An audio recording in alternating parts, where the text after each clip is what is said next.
I ছেলে শোনো, I love you. এই কথা বলেই বন্যা সিফাতের শার্টের কলার টেনে গালে ঠাস করে একটা চুমু বসিয়ে দিল। সিফাত গালে হাত ডলতে ডলতে বলল, ছি, কি করলেন এটা? সুযোগ বুঝে আমার ইজ্জত এইভাবেই নিয়ে নিলেন ম্যাডাম। এখন আমি বন্ধু মহলে মুখ দেখাবো কি করে? বন্যা সিফাতের কথা শুনে হাসতে লাগলো আর বলল, তোমার কি এই বোকামি ভাবকে তোমার কাছে আমাকে টানে? আমি সত্যিই তোমাকে ভালোবাসি। আর কতবার আর কিভাবে বোঝাবো তুমি আমাকে বলো? সিফাত ভীষণ লজ্জা পেয়ে সেখান থেকে দৌড়ে ক্লাসে আসলো। সিফাত ক্লাসে আসার পর রকি বলল, কি রে মামা, তোর গালে এটা কিসের চিহ্ন? আরে, আমাদের ভাবি মনে হয় লাভ বাইট দিয়েছে। কি বলো সিফাত প্রেম করে? ওকে দেখে তো মনে হয় না, ওকে দেখে তো মনে হয় ভাজা মাছটা উল্টে খেতে জানে না। আর লাভ বাইট নেই এখনই? তোরা পাগল হয়ে গেলি নাকি? কি সব বলছিস? আহারে, তুমি করলে দোষ নাই, আর আমরা বলতে গেলেই দোষ। আরে না, তেমন কিছুই না। হ্যাঁ, তেমন কিছু না তো, সেইটা তোমার গাল দেখলেই বোঝা যাচ্ছে। এখন বল, ট্রেড দিবি কবে? আর ভাবির সাথে পরিচয় করিয়ে দিবি কবে? আচ্ছা, ভাবির কোনো ছোট বোন আছে নাকি? ছোট বোন দিয়ে তুই আবার কি করবি রে? কি আর করব, এই কপালে তো আর প্রেম জুটলো না। আর সকাল সকাল এমন লাভ বাইট দেই না কেউ। এই, বন্যা ম্যাডাম চলে আসছে, এখন চুপ কর না, না হলে কালকের মতো আবার মোরগ বানিয়ে রাখবে। এদিকে সিফাত মন খারাপ করে বসে আছে। একটু আগের কথা ভাবলেই তার কান্না আসছে। আবার তার বন্ধুরা তাকে নিয়ে যা তা বলল, সব মাথার উপর দিয়ে যাচ্ছে। চলুন এদের পরিচয় জেনে আসা যাক। গল্পের নায়ক মুস্তাফিজুর রহমান সিফাত। সবাই তাকে সিফাত বলে ডাকে। এবার অনার্স প্রথম বর্ষে পড়ে সে। একটু বোকা টাইপের ছেলে। প্রেম ভালোবাসার সম্পর্কে তার ধারণা অনেক কম। তবে লেখাপড়ায় সে অনেক ভালো। তার ছোট্ট একটা ভাই আছে, নাম আবির। সে আবার প্রেম ভালোবাসায় পিএইচডি করেছে। সিফাতের একদম বিপরীতে হলো আবির। সিফাতের পাশে তার মা ও বাবা আছে। সিফাতের বাবা একজন বিজনেসম্যান। সিফাত সব কিছু তার মায়ের সাথে শেয়ার করতে ভালোবাসে। তার মায়ের সাথে সে অনেক ফ্রি। তার সাথে প্রতিদিন যা কিছু হয় সব কিছু সে তার মাকে বলে। সাজিদ আর রকি হলো তার বেস্ট ফ্রেন্ড। তার একে অপরের কলিজা। তিনটি দেহে এক যান। আর একটু আগে যে মেয়েটা সিফাতকে প্রপোজ করলো সে হলো বন্যা, সিফাতের ভার্সিটির ম্যাম, ইংরেজি বিভাগের একজন শিক্ষিকা। অনেক রাগী ও জেদি। যেটা সে একবার চাই সেটা যেভাবেই হোক তার করে নেয়। বন্যা হলো তার বাবার একমাত্র রাজকন্যা। মা মারা গেছে অনেক ছোট থাকতে, এর জন্য সে এত বদমেজাজি। এই ভার্সিটির প্রিন্সিপাল স্যার তার বড় আব্বু বিদেশ থেকে পড়াশোনা করেছে। বাবার অনেক অনুরোধে দেশে ফিরেছে। কয়েক বছর হলো। বন্যার বাবা একজন বিজনেসম্যান। তবে বাবার ব্যবসায় না বসে সে নিজে কিছু একটা করতে চায়। ভার্সিটির প্রথম দিনে সিফাতকে দেখে মুগ্ধ হয়ে যায় সে। তার মনের কোণে একটু একটু করে ভালোবাসা জন্ম নিয়েছে। আপাতত এইটুকুই থাক, বাকিটা গল্পে জেনে যাবেন। এখন গল্পে ফেরা যাক। সিফাত, সাজিদ ও রকি ক্লাস শেষ করে ক্যান্টিনের দিকে যাচ্ছে। তখনই সিফাতের ফোন বেজে উঠল। ফোনের স্ক্রিনে তাকিয়ে দেখল আম্মুর নামটা ভেসে উঠছে। মুখের এক কোণে হাসি ফুটে উঠল। একটি সাইডে যেয়ে ফোনটা রিসিভ করলো সে। আসসালামু আলাইকুম আম্মু, কেমন আছো তুমি? ওয়ালাইকুম আসসালাম বাবা, আমি ভালো আছি। তুমি কেমন আছো? জি আম্মু, আমিও ভালো আছি। এভাবেই কথা বলতে লাগলো সিফাত ও সিফাতের আম্মু। একসময় সিফাত বলে উঠল, আম্মু, এই ভার্সিটি মনে হচ্ছে আমার কাছে নিরাপদ না। কেন, কি হয়েছে? কোনো সমস্যা? জি, অনেক বড় সমস্যা হয়েছে। কি হয়েছে বাবা, আমাকে বলো। এই ভার্সিটিতে আসার পর থেকে আমার সাথে সব খারাপ হচ্ছে। আজকে সকালেও ভার্সিটিতে আসার সময় একটা মেয়ে। একটা মেয়ের সাথে কি কিছু হয়েছে? আম্মু। কি হয়েছে বাবা? ওই ভার্সিটিতে কি মেয়েরা নিরাপদ না? মেয়েরা তো নিরাপদ, কিন্তু তোমার ছেলের নিরাপদ না। কি হয়েছে আমাকে সেটা বলো। তারপর কান্না কান্না কণ্ঠে সিফাতের সাথে ঘটে যাওয়া সব ঘটনা বলতে লাগলো তার আম্মুকে। কি ব্যাপার, শাশুড়ি আম্মার কাছে কি বলা হচ্ছে? আ- আ- আপনি এখানে? কার সাথে কথা বলছিস বাবা?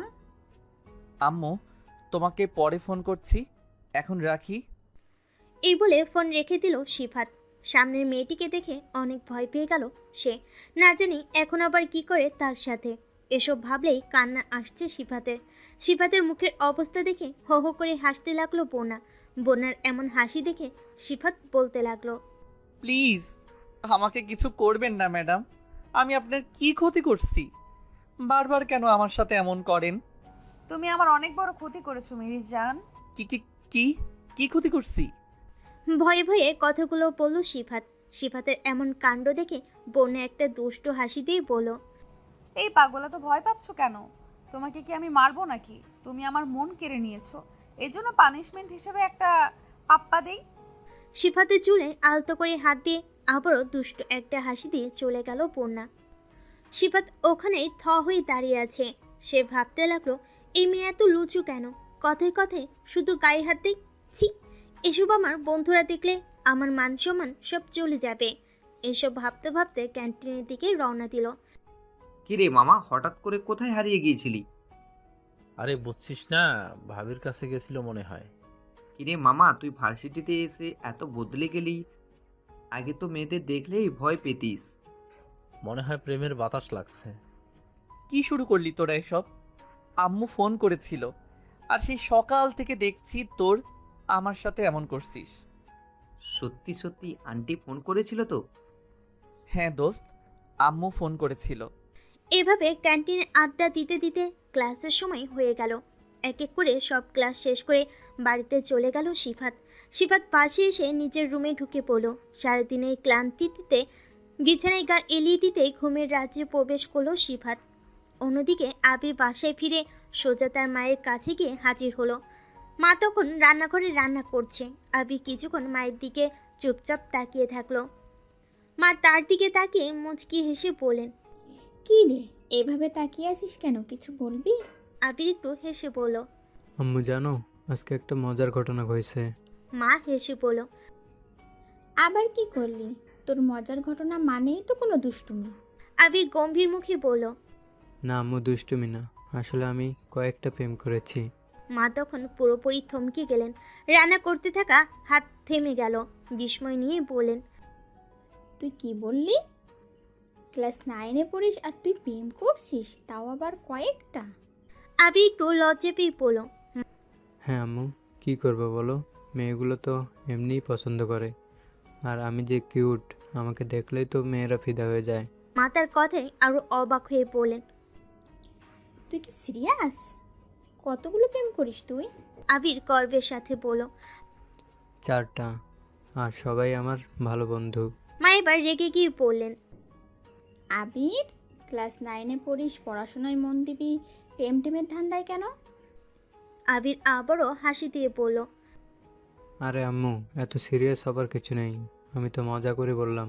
মা মাথা নাড়িয়ে বলেন, বন্ধু ভালো, কিন্তু প্রেম করার বয়স এখনো হয়নি। বড় হবি তখন দেখিস। এখন পড়াশোনায় মন দে। তুই যদি সিপাতের মতো সরল হতিস তাহলে নিশ্চিত থাকতাম। আবির এ কথা বলেই একটা দুষ্ট হাসি দিয়ে চলে গেল। মা মৃদু হাসলেন, তবে মনে মনে ভাবলেন, এই ছেলেটা যদি একটু সিফাতের মতো হতো। কিন্তু ওর এনার্জি কমানোর কোনো উপায় নেই।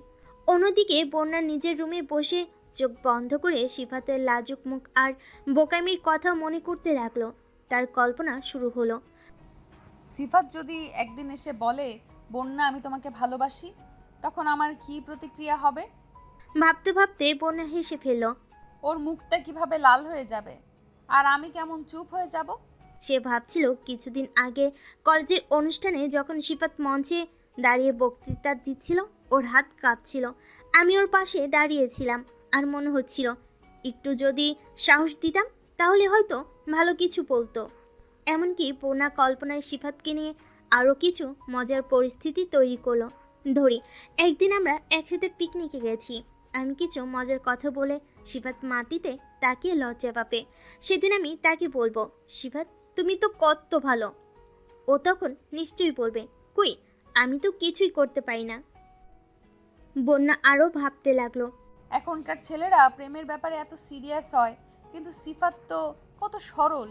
সে ঠিক বুঝতেই পারে না যে আমি তাকে পছন্দ করি। এরপর সে ঠিক করে ফেলল। পরের বার আমি সিফাতের সাথে একটু বেশি খোলামেলা হব, হয়তো ওর ভয় কেটে যাবে আর আমাদের মধ্যে একটা ভালো বন্ধুত্ব তৈরি হবে। বন্যা তার ভাবনা থেকে বেরিয়ে এসে নিজের মাথার চুল আঁচড়াতে লাগলো। সে হাসতে হাসতে বলল, সিফাতকে নিয়ে অনেক কিছু ভাবছি, কিন্তু যদি ও ঠিক বুঝতে পারে যে আমি ওকে কত ভালোবাসি। এভাবে ভাবতে ভাবতে বন্যা বুঝতে পারল সিফাতের সরলতা তার জন্য এক নতুন অনুভূতি তৈরি করেছে।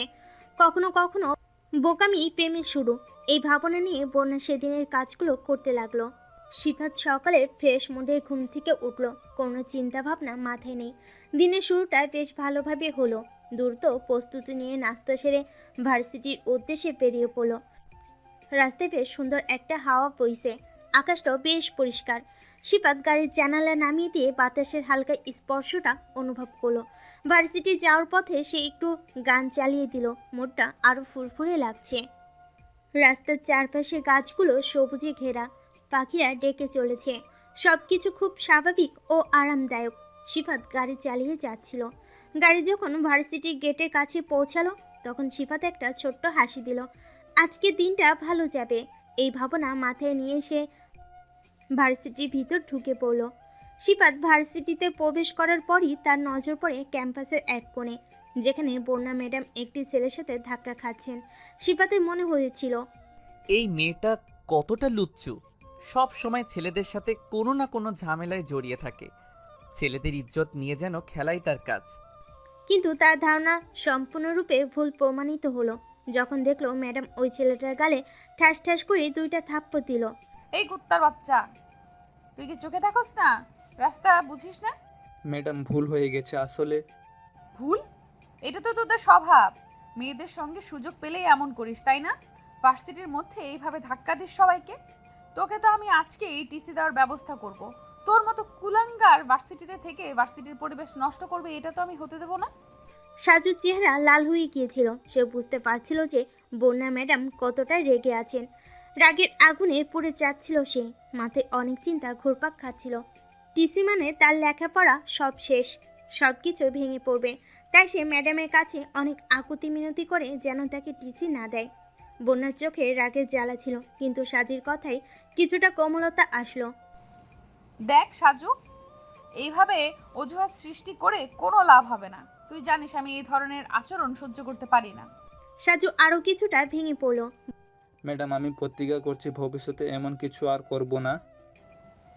আচ্ছা ঠিক আছে, পরবর্তীতে এরকম কোনো ঘটনা দেখলে তখন তোর খবর আছে। বন্যা ম্যাডামের রাগের দৃশ্য তার চোখের সামনে বারবার ঘুরপাক খাচ্ছিল। তার চেহারা, গলায় রেখে কথা বলার ধরন, সব কিছু তাকে অস্বস্তিতে ফেলেছিল। আসলে তার আশপাশের বন্ধুরা আজ ভার্সিটিতে আসেনি, বিশেষ করে সাজিদ আর রকি। তাদের ছাড়া দিনটা বেশ একঘেয়ে লাগছিল।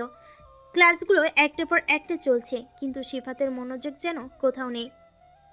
দৃষ্টির সামনে বসে থাকা ছেলে মেয়েদের মাঝে সে নিজেকে একা অনুভব করছিল। তাকে ভাবতে ভাবতে ক্লাসগুলো কিভাবে শেষ হয়েছে তা জানতেই পারল না। ক্লাস শেষ হওয়ার পরও তার মনটা অস্বাভাবিক হয়েছিল। সিফাত ভার্সিটি থেকে বের হয়ে দ্রুত গেটের দিকে হাঁটছিল। রাস্তার পাশে গাছগুলো তার দিকে খোঁজ নিচ্ছিল, কিন্তু সিফাতের মনে অন্য কিছু ছিল। সিফাত বাসে এসে দরজা বন্ধ করে নিজের বিছানায় শুয়ে পড়ল। মাথার মধ্যে নানান চিন্তা ঘুরপাক খাচ্ছে। ক্লাসে মনোযোগ দিলেও মনে মনে বিক্ষিপ্ত ছিল সে। বন্যা ম্যাডামের চোখে ধরা পড়ার বয়সে আজকের ক্লাসগুলোতে নিজেকে সংযত রেখেছিল, কিন্তু তার ভেতরের অস্বস্তি কিছুতেই কাটছে না। এদিকে বন্যার মেজাজ আগে থেকে বিগড়ে রয়েছে। তারপরে আবার সিফাতের ক্লাসে মনোযোগ থাকলেও তার মধ্যে একটা অস্বাভাবিকতা বন্যার চোখ এড়ায়নি। ক্লাসের পরে বন্যা সিফাতকে খুঁজলেন, কিন্তু সে ততক্ষণে বাসে চলে গেছে। বন্যা নিজের অফিসে ফিরে এসে চিন্তায় পড়লেন, কি এমন হলো যে সিফাত আজ এভাবে পালিয়ে গেল। বন্যা ঠিক করলো পরের ক্লাসে সিফাতের সঙ্গে সরাসরি কথা বলবে, কিন্তু তার মনের গভীরে একটা অদ্ভুত আশঙ্কা কাজ করছে। সিফাত বিছানায় শুয়ে শুয়ে নিজের মনে ভাবতে লাগলো। ভার্সিটিতে ঢোকার সময় বন্যা ম্যাডামের সাথে ওই ছেলের ঘটনা যেন তার মনের মধ্যে আচ্ছন্ন হয়ে আছে। সে ভাবছিল, বন্যা ম্যাডাম তো খুব রেগে গিয়েছিলেন, তবে হয়তো আমার মনে কিছুটা আশঙ্কা ছিল, কারণ সাজুর আচরণও ঠিক ছিল না। কিন্তু ম্যাডামের এত রাগ, আসলে কি সত্যি এত খারাপ কিছু ঘটেছে? দুর্বলতা অনুভব করে সিফাত নিজের চোখ বন্ধ করলো। অনেকদিন ধরে ভার্সিটির চাপ এবং পরীক্ষার প্রস্তুতির কারণে সে ক্লান্ত ছিল। আজকের ঘটনা তার মনে কিছুটা অস্বস্তি রেখে গেল, কিন্তু সেগুলোকে পাশ কাটিয়ে যাওয়ার চেষ্টা করছিল। সন্ধ্যের দিকে সিফাত কিছুটা শান্ত হয়ে উঠল। তার বন্ধুরা যখন ভার্সিটিতে আসেনি তখন তার মনে হয়েছিল যে দিনটা খুব একঘেয়ে হয়ে গেছে। সাজিদ এবং রকির শূন্যতা তাকে একা করে রেখেছিল। তারপর ক্লাসের সব পড়া শেষ করতে লাগলো। কিছুক্ষণ পর তার মায়ের ডাক শুনে সে উঠে এসে দেখলো যে তার মা রাতের খাবার প্রস্তুত করছেন। সিফাত, কি হলো? তোমাকে আজ অনেক চিন্তিত লাগছে। কিছু হয়েছে? সিফাত কিছুটা অস্বস্তিতে পড়ে পড়ল। না মা, সব ঠিক আছে। ঠিক আছে, কিন্তু তোমার মুখের ভাব তো বলছে ভিন্ন কথা। ভার্সিটিতে কি কিছু সমস্যা হয়েছে? তখনই পাশ থেকে আবির বলে, দেখো তোমার ছেলে আবার ভার্সিটির কোন মেয়ের ইজ্জত নিল। সিফাত কিছুটা বিভ্রান্তে পড়ে গেছে। এই কি শুরু করলি তোরা? একটা দিব, খেয়ে নে আগে। আবির একটা দুষ্টু হাসি দিয়ে খাওয়া শুরু করলো। সিফাত মাথা নিচু করে খেয়ে সোজা রুমে চলে গেল। রুমে যাওয়ার পর দেখলো তার ফোন বাজতেছে। ফোনের স্ক্রিনে সাজিদ নামটা জ্বলজ্বল করছে। অনেকটা রাগ ও বিরক্তি নিয়ে ফোন রিসিভ করলো সিফাত। কি মামা, আজ ভার্সিটি গেছিলি? হ্যাঁ, তোরা আসিস নাই কেন? জানিস না তোদেরকে ছাড়া আমার কোথাও মন বসে না। আমি তো একটু বাবার অফিসে গেছিলাম। কেন, রকি যায়নি? না রে, আজ ভার্সিটিতে রকিও আসে নাই। একা একা কি আর ভালো লাগে। কেন, সে লাভবাইট মেয়েটা আসেনি? হ্যাঁ, আসছি। কিরে মামা, তোর তো ঈদ লেগে গেছে। এ কথা বলেই সাজিদ হাসতে লাগলো। সিফাত বিভ্রান্তে পড়ে গেছিল। কি বলবে ও এইটা? এখন বন্ধু মহলে সবাই তো এই বিষয় নিয়ে মজা করবে। সাজিদ বলল, আচ্ছা মামা, তাহলে এখন রাখি। কালকে লাভবাইটের সাথে পরিচয় করিয়ে দিবি কিন্তু। আর ট্রিটটা তো তোলা থাকলো। সিফাত আর কিছু বলার আগেই টুট টুট করে ফোনটি কেটে গেল। সিফাত একটা গভীর শ্বাস নিয়ে বিছানায় গা এলিয়ে দিল। তারপরে শুয়ে শুয়ে ফেসবুক চালাতে লাগলো। তখন হঠাৎ করে একটা আইডি থেকে মেসেজ আসলো। এই ছেলে, তুমি এত বোকা কেন? সিফাত মেসেজটা দেখে একটু অবাক হয়ে গেল। আইডির নাম নীল আকাশের পরী। সিফাত আইডিতে প্রবেশ করে বোঝার চেষ্টা করলো কে এই মেয়েটা। সিফাতের ভাবনার মাঝে আবারও একটা মেসেজ আসলো ওই আইডি থেকে। তোমার চোখের সরলতা, মুগ্ধ করা হাসি, সব ভুলে যাওয়াতেও কত মিষ্টি বাসি। তুমি ভুল করো যতই, মনে রয় আলোয়। তোমার সেই সরলতায় মন হারিয়ে ভাসি। তুমি যখন চুপটি করে থাকো গভীরভাবে, তোমায় চেয়ে বোকা যেন কেউই নেই মা ভূতে। তবু তোমায় দেখে মনে শান্তি আসে প্রাণে। তোমার ছোঁয়ায় জীবন আমার আলোর পথে টানে। হাসো তুমি শিশির ফোটায়, বোকা সেই কথাই তোমার মাঝে খুঁজে পাই স্বপ্নেরা দাঁড়াই। এমন করেই থেকো পাশে, বোকা হই তুমি। তোমার ভুলেই ভালোবাসা, তুমি আমার ভূমি। সিফাত বেশ অবাক হয়ে ভাবতে লাগলো, কিভাবে সম্ভব? নীল আকাশের পরি আবার কে? তারপরও সে মনের ভিতরে একটু উচ্ছ্বাস অনুভব করলো। এই রহস্যময় মেয়েটা তার সম্পর্কে এত কিছু জানলো কিভাবে? কিন্তু আবার অন্যদিকে কবিতার ভাষায় যে মুগ্ধতা ছিল তা তাকে অন্য জগতে নিয়ে গেল। এত সুন্দর কথা, এত সরল আবেগ, এ যেন কারোর হৃদয়ে গভীর থেকে উঠে আসা ভালোবাসা। সিফাত উত্তর দিল, কবিতাটা সত্যি অসাধারণ। তবে আপনি কি আমাকে চেনেন? আমি কি আপনাকে চিনি? সময় তোমাকে সব কিছু জানিয়ে দেবে। সিফাত, তুমি শুধু তোমার মতো থাকো। আর হ্যাঁ, একটু তোমার সরলতা কমাও, তাতে জীবনের মিষ্টি একটু বেশিই থাকে। এই রহস্যময় মেসেজে সিফাতের মনে কৌতূহল আরও বেড়ে গেল। নীল আকাশের পরী কে? কেনই বা এমন কবিতা পাঠালো? এসব ভাবতে ভাবতে সে বেশ কিছুক্ষণ সময় পার করে দিল। সিফাত এখন কৌতূহল দমাতে পারছে না। নীল আকাশের পরীকে সেটা জানার আগ্রহ তার মনের প্রতিটি কোণা জুড়ে ঘুরছে। সে মনে মনে ভাবছে, কিভাবে কেউ এত সুন্দর করে আমাকে নিয়ে ভাবতে পারে, এতটা চিন্তা করে লিখতে পারে। পরদিন ভার্সিটিতে গিয়েই সে বন্ধুরা সাজিদ এবং রকিকে সব কিছু জানিয়ে দিল। সাজিদ মজা করে বলল, মামা, তুই দেখি বিখ্যাত হয়ে গেছিস। অনলাইনে মেয়ে তোকে নিয়ে কবিতা লিখছে। আরে তোর লাভ লাইফ শুরু হওয়ার আগে প্রেমে পড়া ট্রেনটা স্টার্ট দিয়ে দিল। সিফাত কিছুটা লজ্জে পেল, কিন্তু সে ঠিক করলো আজ ক্লাস শেষে নীল আকাশের পরীর আসল পরিচয় বের করার চেষ্টা করবে। সারাটা দিন ক্লাসে মন বসানো কঠিন হয়ে যাচ্ছিল তার জন্য। তার মাথায় বারবার সেই মেসেজ ঘুরছিল। ক্লাস শেষে সে সরাসরি বাসায় না গিয়ে ক্যাম্পাসের গেটে বসে অপেক্ষা করলো। তার বিশ্বাস ছিল নীল আকাশের পরই নিশ্চয়ই কোনো না কোনোভাবে ক্যাম্পাসের কেউ। সে ফোনে মেসেজ পাঠালো। আপনি কে? আমি আপনাকে চিনতে চাই। মিনিট কয়েক পরে উত্তর আসলো। সময় সব জানাবে সিফাত, কিছু জিনিস সরাসরি জানলেই মজা থাকে না। সিফাত ভেবে পেল না কেন এত রহস্য, তবে সেই রহস্যের জালে আটকে যাওয়াটা যেন তার কাছে এক ধরনের আকর্ষণ হয়ে উঠল। তখনই সামনে বন্যার আগমন। বন্যা সিফাতের দিকে একটা দুষ্টু হাসি দিয়ে এগুতে লাগলো। এই ছেলে আমার জন্য অপেক্ষা করছে বুঝি।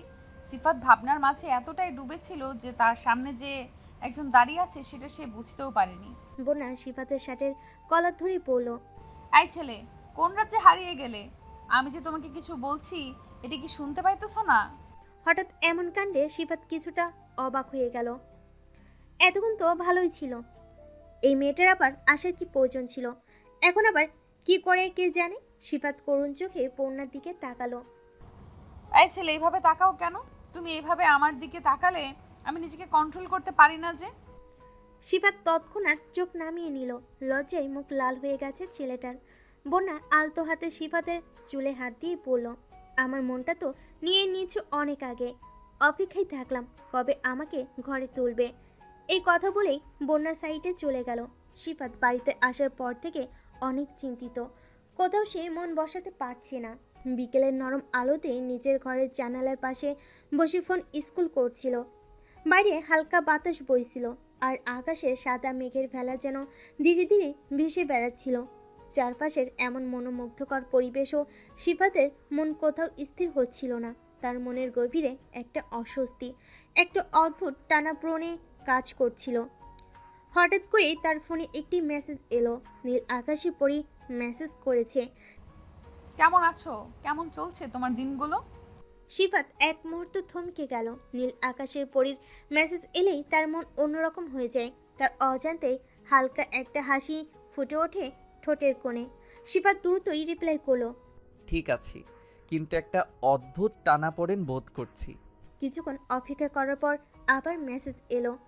টানা পড়নে কেন? কিসের জন্য? সিফাত কিছুক্ষণ ভেবে উত্তর দিল। আমি জানি না। সিফাত পুরো ঘটনায় বেশ বিভ্রান্ত হয়ে পড়ল। বন্যা ম্যাডাম আর সেই রহস্যময়ী নীল আকাশে পড়ি তাকে দিনভর চিন্তায় রেখেছিল। নিজের মনের মধ্যে এক অদ্ভুত মিশ্র অনুভূতি কাজ করছিল। একদিকে ভার্সিটির ঘটনার কারণে কিছুটা অস্বস্তি, অন্যদিকে এই কবিতার সরলতা ও মুগ্ধতা তাকে নতুন করে ভাবাচ্ছিল। সে ভাবতে লাগলো, নীল আকাশের পরী কি সত্যি আমাকে চেনে? সে কে হতে পারে? কেনই বা এমন রহস্যময় মেসেজ পাঠালো? কিছুক্ষণ ফেসবুক ঘাটার পর সিফাত একটা সিদ্ধান্তে পৌঁছালো। হয়তো সমী এর সব উত্তর দিবে। তবে তার মনে কৌতূহল ছিল এবং সিফাত জানত যে সে এত সহজে এটা নিয়ে শান্ত থাকতে পারবে না। কিন্তু আপাতত সে তার বইপত্র নিয়ে বসলো। পড়াশোনার চাপ এড়ানোর উপায় তার জানা ছিল না, কিন্তু মনোযোগ ধরে রাখাটা আজকের মতো কঠিন কাজ। সিফাত বইয়ের দিকে তাকিয়ে রইল, কিন্তু মনটা যেন উড়ে যাচ্ছে দূরে কোথাও। নীল আকাশের পরীকে নিয়ে তার চিন্তাগুলো ক্রমশ জটিল হয়ে উঠছিল। কেনই বা তাকে এভাবে বার্তা পাঠাচ্ছে?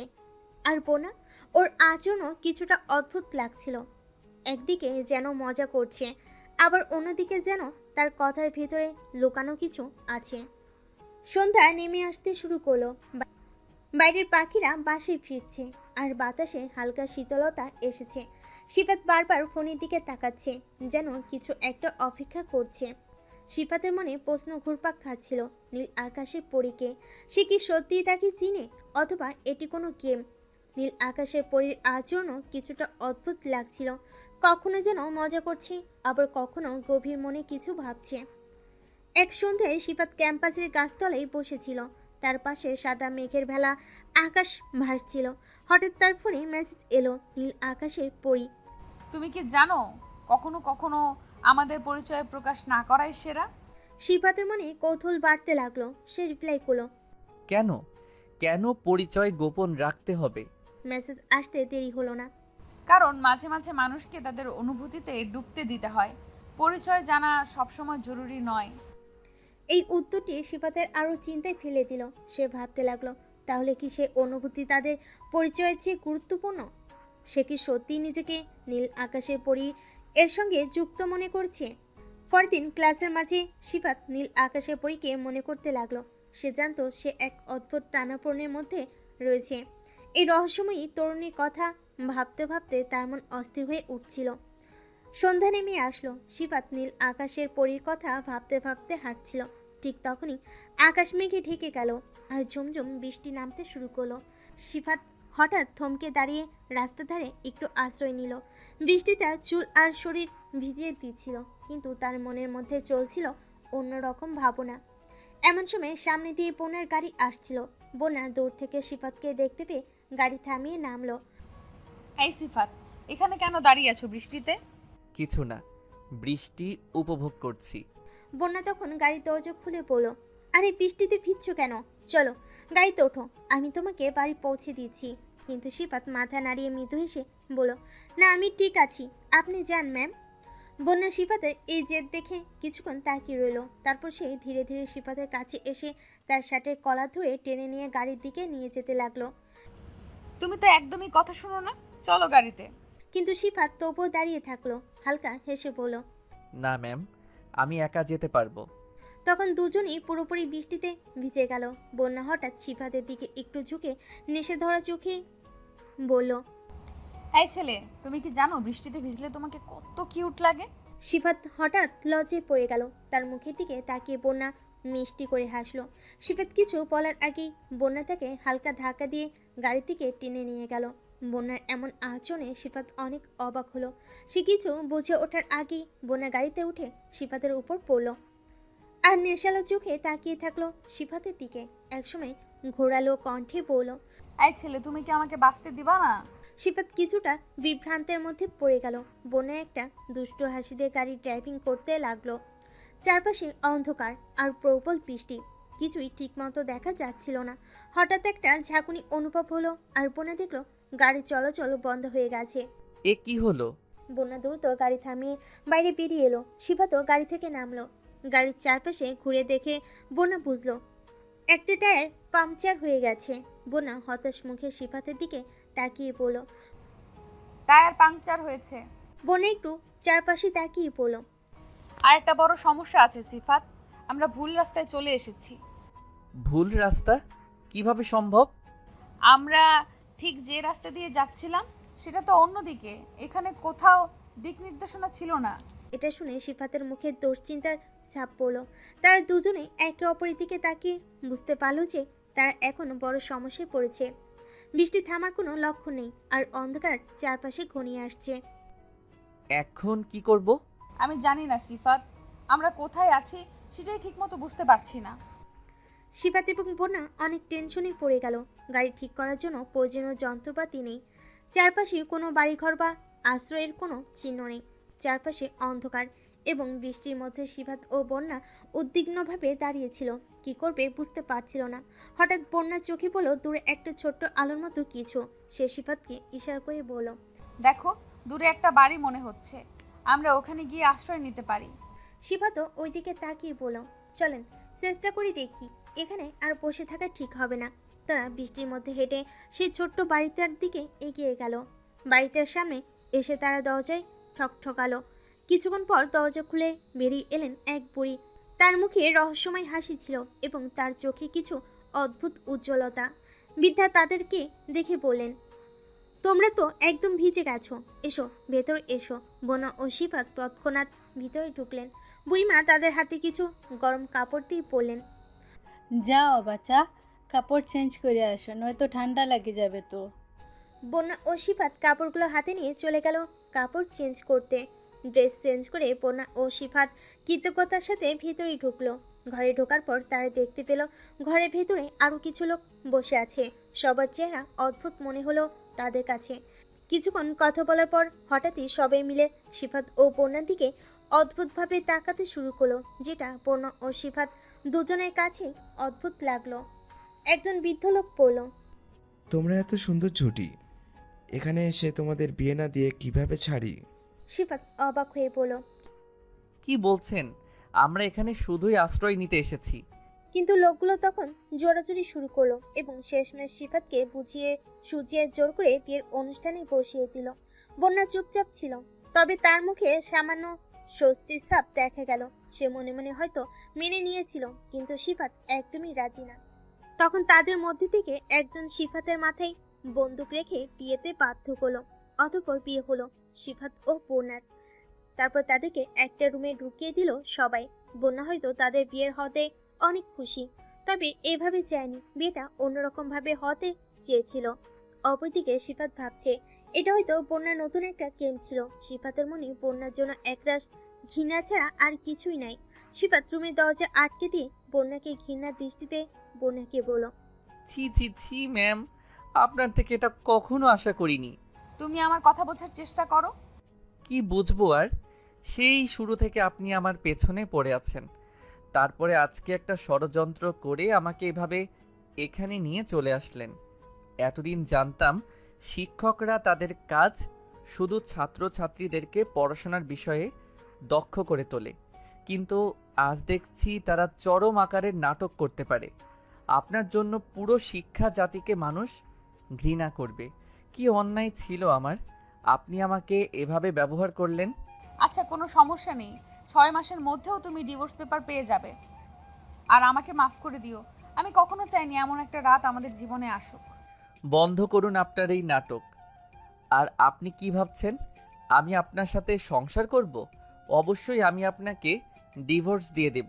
এই কথা বলে সিফাত একটা বালিশ নিয়ে ফ্লোরে চলে গেল। বন্যা তাকে বলল, আমি ফ্লোরে ঘুমাচ্ছি, তুমি উপরে ঘুমাও। থাক, আর কোনো নতুন নাটক শুরু করতে হবে না, আমি এখানেই ঠিক আছি। ফ্লোরে শুয়ে ফোনটা অন করলো সিফাত। দেখলো তার মায়ের অনেকগুলো কল আসছে। ফোনটা ব্যাক করলো সে। কয়েকবার বেজে ফোনটা রিসিভ হলো। ওপাশ থেকে ইতস্তত কণ্ঠে, কোথায় বাবা তুই? আম্মু, আমি একটা বন্ধুদের বাসায় আসছি, কালকে সকালেই বাড়িতে চলে যাব। বৃষ্টির জন্য ওরা যাইতে দেয় নাই। কিন্তু আমাকে তো একটা ফোন দিয়ে বলবি। আম্মু, ফোনটা বন্ধ হয়ে গেছিল, এই মাত্র অন করলাম। তুমি টেনশন করো না তো, কালকে সকাল হলে আমি বাড়িতে চলে যাব। এখন ঘুমিয়ে পড়ো, আমিও ঘুমাবো। ওকে বাবা, ঠিক আছে। ফোনটা কেটে সিফাত একটা দীর্ঘশ্বাস পেল। জীবনের প্রথম সে তার আম্মুকে মিথ্যা কথা বলেছে। নিজের মনের ভিতরে একটু অনুশোচনা হতে লাগলো। তারপরও কিছু করার নেই, কারণ সত্যটা জানালে তার মা নিশ্চয়ই অনেক বেশি কষ্ট পাবেন ও হার্ট হবেন। সিফাতের মনটা একদম ভালো নেই। ফেসবুকে গেল সিফাত। ফেসবুকে একভাবে নোটিফিকেশন চেক করতে লাগলো, কিন্তু না, আজকে তার ফোনে কোনো নোটিফিকেশন আসে নাই। একরাশ হতাশা নিয়ে ফোনটা রেখে দিল পাশে। একটু পরে ফোনে টুংটুং করে 2টা নোটিফিকেশন আসলো। ফোনটা আবার হাতে নিতে দেখলো জিপ অফিস থেকে মেসেজ করেছে। একরাশ বিরক্তি ও রাগ নিয়ে ফোনটা পাশে রাখলো। সিফাত আর ঘুমের রাজ্যে ডুব দিল। বন্যা শুয়ে শুয়ে সিফাতের কথা মনে করতে থাকে। সিফাতের রাগ আর ক্ষোভ তার মনে সৃষ্টি করে জ্বলন্ত আগুনের মতো। কিভাবে সিফাত আমাকে এত ঘৃণা চোখে দেখে? সেভাবে সিফাতের প্রতি তার ভালোবাসা একদিকে, অন্যদিকে সিফাতের এই ক্ষোভের প্রতিক্রিয়া যেন তাকে ছুরির আঘাত করছে। আমি জানি আমি কিছু করতে পারিনি। বন্যা নিজের কাছে মনের দোলা অনুভব করে। আমি তো শুধুই আশ্রয় নিতে এসেছিলাম, অথচ এই পরিস্থিতি। কিন্তু সিফাত কেন আমাকে এভাবে অবিশ্বাস করছে? এই চিন্তায় তার বুকের ভিতর অস্থিরতা শুরু হয়। সিফাতের মুখে ক্ষোভের ভাষা শুনে তার মনে হতাশা জমে ওঠে। সে কি জানে আমি তাকে কতটা ভালোবাসি? আমি কখনো চাইনি আমাদের সম্পর্ক এই পথে আসুক, কিন্তু সে কি জানে আমি কোনো ষড়যন্ত্রের অংশ নই? সিফাতের কাছে পৌঁছানোর জন্য যে অন্তরের গভীরতা প্রয়োজন, তাকে সিফাত উপলব্ধি করে।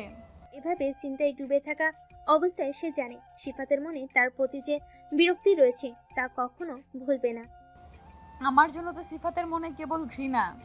তার রাগের আগুনে আমি পুড়তে চাই না। আমি তাকে কখনো বিরক্ত করব না। হয়তো এটাই আমাদের ভালোর জন্য হবে। বন্যা মনে মনে প্রতিজ্ঞা করে, আমি আর কখনো সিফাতের সামনে যাব না। তার ক্ষোভের আগুন থেকে নিজেকে রক্ষা করতে চাই। এসব ভাবনার মধ্যেই ডুবেছিল বন্যা। হঠাৎ দেখলো সিফাত জ্বরে কাতরাচ্ছে। একটা কম্বল নিয়ে সিফাতের পাশে গেল, কম্বলটা গায়ে জড়িয়ে দিল। তারপর সিফাতের কামড়ি কমে না। বন্যা ভীষণ চিন্তায় পড়ে গেল। সে কোনো উপায় খুঁজে না পেয়ে সবাইকে ডাক দিল। সবাই এসে যখন দেখলো সিফাত নিচে শুয়ে আছে, তখন অনেকটা অবাক হয়ে গেল। আর বন্যা করুণ চোখে তাদের দিকে তাকিয়ে পড়ল। প্লিজ আমাদের একটু সাহায্য করুন, সিফাতের ভীষণ জ্বর আসছে। বন্যার কথা শুনে সবাই অবাক হয়ে গেল। বুড়িমা সিফাতের কপালে হাত দিয়ে দেখলো সত্যি জ্বরে কাপ পুড়ে যাচ্ছে সিফাতে। তখন বন্যার দিকে অবাক দৃষ্টিতে বুড়িমা জিজ্ঞাসা করলো, কি ব্যাপার, ছেলেটা নিচে শুয়ে আছে কেন? বন্যা নিজেকে সামলাতে না পেরে কান্না করে দিল আর সবকিছু তাদেরকে খুলে বলল। এটা শুনে সবাই অনেক অবাক হয়ে গেল। বন্যা ভার্সিটির প্রথম দিন থেকে শুরু করে সবকিছুই জানালো তাদের। তখন দুজন বৃদ্ধ সিফাতকে পেছনে তুলে দিল আর সারা রাত ধরে বুড়িমা ও বন্যা সিফাতকে সেবা করলো। বন্যা তার জুতে বসে সিফাতের জন্য কান্না করতে করতে আল্লাহর কাছে সিফাতের সুস্থতা কামনা করলো। এসব কিছু দেখে বাকিরা কান্না করে দিল আর ভাবতে লাগলো এমন মেয়েও দুনিয়ায় আছে। এভাবে ওই রাতটা কেটে গেল। ফজরের আজান শুনে বন্যা অজু করে এসে আবারও নামাজে দাঁড়ালো আর নামাজ আদায় করলো। মোনাজাতে বসে কান্না করতে করতে সিফাতের মঙ্গল কামনা করলো ও সুস্থতা কামনা করলো। সবাই অনেক অবাক হয়ে রইল আর ভাবতে লাগলো মেয়েটা এই ছেলেটাকে কত ভালোবাসে। তা এই রাতেই বুঝতে পারলাম সামান্য জোরে মেয়েটার কত পাগলামি। ইস, ছেলেটা যদি এসব দেখতো তাহলে নিশ্চয়ই মেয়েটাকে একটু বোঝার চেষ্টা করতো। বন্যা নামাজ শেষ করে সবাইকে অনেক বুঝিয়ে সেখান থেকে বিদায় নিল আর আসার সময় বলো এসব কথা যেন সিফাতকে না জানায়। এদিকে সিফাত ঘুম থেকে উঠে দেখলো বন্যা রুমে নেই। সিফাত একটা স্বস্তির নিঃশ্বাস পেল। ফ্রেশ হয়ে এসে বুড়িমার রুমে যেতেই দেখলো বুড়িমা তার জন্য খাবার সাজিয়ে রাখছে। বুড়িমা সিফাতকে দেখা মাত্রই বলল, ভিতরে আসো বাবা। সিফাত ভেতরে প্রবেশ করতেই বুড়িমা খাবারটা তার হাতে দিল আর বলল, এটা খেয়ে নাও। সিফাত সেখান থেকে কিছু খাবার খেয়ে সবার কাছ থেকে বিদায় নেওয়ার জন্য উঠল, কিন্তু কোথাও বন্যাকে দেখতে পেল না। এজন্য সে বুড়িমার কাছে জিজ্ঞাসা করলো। বুড়িমা বলল, খুব সকালে সে চলে গেছে। সিফাত কারণ জানতে চাইলে তারা কেউ বলতে চাইল না, তবে সবার মন বিষণ্ণতায় ছেয়েছিল। সিফাত একটু অবাক হলো, আবার জিজ্ঞাসা করলো। তখন একটা বৃদ্ধ আর নিজেকে ঠিক রাখতে পারলো না, সবকিছু সিফাতকে জানালো। কালকে রাতে ও অসুস্থ হওয়ার পরে মেয়েটা কত পাগলামি করেছে সেসব কথাও জানালো সিফাতকে। সিফাতের এসব কথা যেন কিছুই আসে যায় না। সে একটা স্বস্তির নিঃশ্বাস ফেলে সেখান থেকে উঠল। সত্যি মেয়েটা তোমাকে অনেক ভালোবাসে, তাকে ডিভোর্স দিও না, আর তোমাদেরকে অনেক মানিয়েছে। আচ্ছা বুড়িমা, আমি আজকে উঠি। এ কথা বলে সিফাত সবার কাছ থেকে বিদায় নিয়ে নিল। উদ্দেশ্য বাড়িতে যাবে। সিফাত বাড়িতে এসে সামান্য চিন্তিত মনে ভাবতে থাকে। তার মায়ের কণ্ঠে প্রশ্ন শুনে সে একটু ভেঙে পড়ে। কি ব্যাপার সিফাত, কালকে কোথায় ছিলে? কোনো বন্ধুর বাড়ি ছিলে? হ্যাঁ, একটা বন্ধুর বাড়িতে গিয়েছিলাম। তুমি কি কোনো চিন্তায় আছো? কোনো সমস্যা হয়েছে কি? তাদের মনে আসে বোনের সাথে ঘটনার কথা। সে মনে মনে ভাবে, আমি মাকে বলি কি হবে, এসব কথা বলে আবার চিন্তা বাড়বে। আমি তো এত কিছু সামলাতে পারছি না। না আম্মু, কিছু হয়নি, আমি শুধু একটু ক্লান্ত। তবে সিফাতের মায়ের চোখে উদ্বেগ স্পষ্ট। ঠিক আছে, তবে বেশি চিন্তা করো না। আমি জানি তুমি কিছু লুকিয়ে রাখছো, আমাদের সাথে শেয়ার করলেও ভালো হয়। সিফাত কেবল মাথা নাড়ে। না আম্মু, সত্যি কিছু নেই, আমি ঠিক আছি। মায়ের কথায় সিফাতের মনে একটা অস্বস্তি বিরাজ করে। সে জানে মায়ের চিন্তা ভাবনা তার জন্য কতটা ভালো, ততটাই তার মধ্যে আড়ালে চলে যাওয়া অনুভূতি বেড়ে যায়। সে কোনোভাবে মাকে মিথ্যা বলতে চায় না, কিন্তু পরিস্থিতি এত জটিল যে সঠিক শব্দ খুঁজে পেতে কষ্ট হচ্ছে। তুমি যদি কিছু অনুভব করো আমাকে জানাতে পারো। ঠিক আছে আম্মু, আমি তোমার কথা মনে রাখবো। অন্যদিকে বন্যা বাসায় ফিরে এসে নিজের ঘরে ঢুকে দরজা বন্ধ করে দেয়। সিফাতের প্রতি তার মনের যন্ত্রণা এবং ক্ষোভ ভিতরে ভিতরে তাকে কুড়ে খাচ্ছিল। বিছানায় বসে নিজের মোবাইলটা হাতে নেয়, কিন্তু কিছুতেই মন বসাতে পারছে না। সিফাতের কথাগুলো, তার রাগ আর ঘৃণার চাহনি বারবার মনে ফিরে আসছে। বন্যা ভাবে, সিফাতের কাছে থাকার চেষ্টা করেও কিছুই বদলায়নি। সে তো আমার ভালোবাসার কোনো মূল্যই দেয়নি। এভাবে নিজের জীবন আর নষ্ট করা যাবে না। তার মন কঠিন একটা সিদ্ধান্তের দিকে ঝুঁকে পড়ে। আমি এখান থেকে চলে যাব, খুব দ্রুতই চলে যাব। বিদেশে গিয়ে একটা নতুন জীবন শুরু করব। এই স্মৃতিগুলো আর আমাকে তাড়া করবে না। বিদেশে যাওয়ার সিদ্ধান্তটা অনেকদিন ধরেই মাথায় ছিল, কিন্তু সিফাতের জন্য সেটা বারবার পিছিয়ে দিচ্ছিল। এবার সে চূড়ান্তভাবে ভাবলো আর অপেক্ষা করা যাবে না, নিজের ভবিষ্যতের দিকে তাকানোই শ্রেয়। বোনা ধীরে ধীরে তার জিনিসপত্র গোছানো শুরু করে, পাসপোর্টটা টেবিলে রেখে বিমানের টিকিটের কথা ভাবতে শুরু করে।